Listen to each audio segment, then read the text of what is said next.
مرحبا أصدقائي، اليوم بدي أعلمكم طريقة كيف تفتح قفل شنطة السفر هاد. كيف تفتحها؟ طريقة سهلة. أول إشي بنيجي هون نطلع تحت، في هون هيك فتحة صغيرة بين هاي وهاي، في هون هيك فتحة صغيرة، بضلك تلف أنت تلاقي الفتحة هاي الصغيرة اللي هون. مش عارف إذا تكون واضحة لأنها عتمة وسوداء، لكن أنت بتشوفها هاي بتقدر تفتحها وتحركها قصدي وتشوف الفتحة هون. المهم بنجيب الثلاث فتحات هدول، ثلاث فتحات. هاي الفتحة الصغيرة أول واحدة بنجيبها، طبعا هذا الرقم مكفل هاد.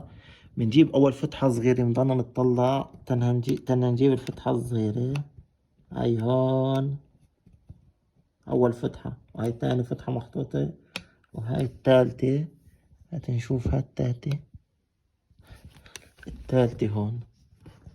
خلينا نقرب لكم الكاميرا ليش تروح عن الشاشة.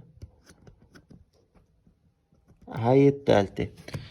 هسا بعدين شو بنعمل؟ هسا هذا مكفل، أول إشي بنحرك لهذا الاتجاه، ونحرك لهذا الاتجاه، ونحرك لهذا الاتجاه. طبعا الاتجاه يكون هيك عكس القفل هاد، هيك ما فتحش. بنحرك لهذا الاتجاه، وبنحرك لهذا الاتجاه، ونحرك لهذا الاتجاه، هيك ما فتحش. بنحرك لهذا الاتجاه، ونحرك لهذا الاتجاه، ونحرك لهالاتجاه، هيك فتح. إذا الرقم السري 2 3 5، الرقم السري طلع 2 3 5.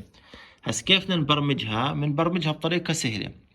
أول شي بنرفع هاي هيك، شايفينها هاي بنرفعها هيك، وبنحط مثلا رقم هاي هيك 3، هاي هيك 4، هاي هيك 5. بس طبعا خليك شادد على هاي برا. هسا بيفتح على 3 4 5. يعني هسا إذا هيك مثلا غيرناه، بدنا نحط هون 3 4 5، هيك لازم يفتح. ما فتحش معانا بيكون في غلط بالبرمجة. سهل، من برد نبرمجه. ما زبطش معانا بجوز 3 4 3، ما زبطش معانا. البرمجة مزبوط، شكلنا مدخلين رقم غلط. بنرد نلف هدول هيك، هيهن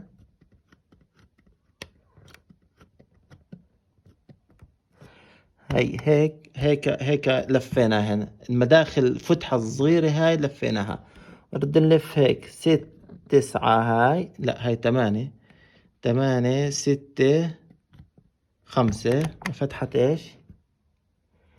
7 5 4. برضه من فتحة ايش؟ 6 4 3. طلع الرقم 6 4 3. وايات اشي انتم حابين كمان نعلمكم عليه، وايات اشي مش عارفين بخصوص الشنط، بخصوص اقفال الشنط او نوعية شنط معينة، ارسلوا له وراسلونا على الصفحة، واعملوا لنا لايك ومتابعة اذا عجبكم الفيديو افادكم. وشكرا لمتابعتكم، والى اللقاء.